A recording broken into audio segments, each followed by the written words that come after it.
Welcome to Chillin' 101. We hope this video helps.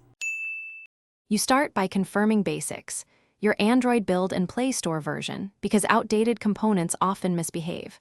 Once done, identify what's triggering the open, NFC taps, install intents, or an accessibility service.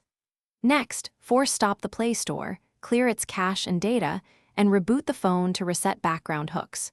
Do this now so subsequent deeper settings changes have predictable behavior. You want a clean state before changing permissions or disabling services.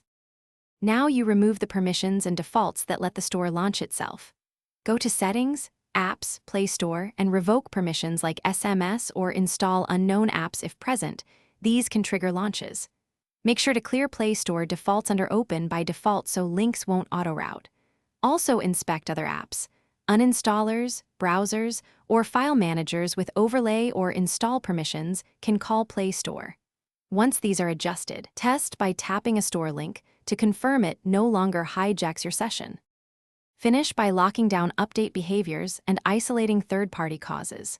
If the issue persists, uninstall Play Store updates or disable automatic updates temporarily so a buggy update isn't relaunching the app. Boot into safe mode to see if a third-party app is invoking the store. If Play Store stops opening, uninstall recently installed or suspicious apps. As a last resort, back up your data and perform a factory reset. Because persistent background hooks may require a clean system image. Thanks for watching. Consider subscribing if we helped you.